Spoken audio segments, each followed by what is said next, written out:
Well, if you're suffering ODS or Olympic deprivation syndrome, fear not, here come the Paralympics. 2 weeks every bit as competitive as Olympics 2012 just passed. But the Paralympics come at a delicate time for disabled people's rights and services.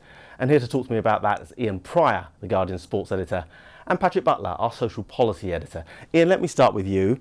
2 weeks of great sport coming up in the Paralympics. Tell us what to expect.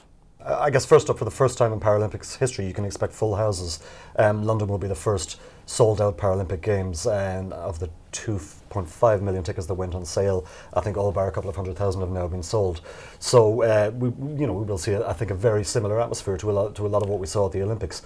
For spectators turning up at these events for the first time, I mean, a lot of it will be quite familiar. There's no need for vast explanations of most of the athletic events. The swimming is swimming, and there are a certain number of distinct Paralympic sports such as boccia, goalball, seven-a-side football for athletes with cerebral palsy, that have their own kind of very distinctive flavours of the Paralympics. A couple of them, like wheelchair rugby, I think will be the big hits of the games. They're very visually exciting, dramatic sports. Patrick Butler, it's the first time that we've had the Paralympics, I think it's since 1948. Since they were first held at Stoke Mandeville. What does it mean in terms of disabled people? How are people, to what extent are they looking forward to it? I think amongst disabled people there's hope, actually, that that the media and that the public generally are going to start talking about disability and disability rights and having a proper debate about that. I think there's lots of concern amongst disabled people and amongst campaigners that disabled people are being portrayed as scroungers often, and people who are benefit frauds and so on. There's been a rise in hate crime over the last 18 months, that's reported hate crime. What's happening with the Paralympics, as well as it being this great sporting event, is that it's bringing some of these social policy issues right to the surface. Ian, with the Olympics we had a whole cast of heroes. Your Pendletons, Mo Farah. Who should we be looking at for the Paralympics in terms of the people we'll be talking about this time next year? Most obviously Oscar Pistorius, the face of the Games, who already has a massive profile through his efforts in the Olympics. He'll be expected to win at least 2 golds, although his competition is stiffer than many people realise. A lot of people think that because he ran in the Olympics, he will waltz the Olympics. That's not actually the case. I think there's at least 3 people in the 100 metres who will entertain a reasonable chance of beating him.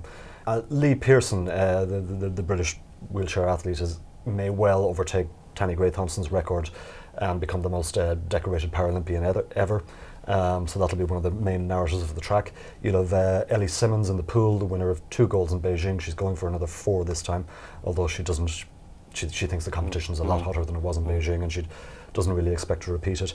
There are some names like Alex Zanardi, the former Formula 1 driver, who's now participating in the hand cycling road race at Brands Hatch, a famous name in his own right. And I think Sarah Story will be one of the stars in the track cycling. She missed out on the able-bodied track team by a hair's breadth for the Olympics, and she's expected to do great things. Countries from all over the world are coming.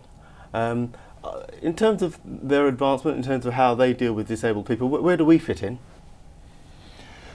Well, according to Oscar Pistorius, the UK is way ahead in terms of the way that it treats disabled people. Now, that's an interesting perspective to have, and certainly he's got more of an international perspective than I have. But I don't think we should be clapping ourselves on the back and saying everything is fine, aren't we good? You only have to look at welfare reform plans, you have to look at access to public transport for disabled people, access to sporting facilities and leisure centres for disabled people.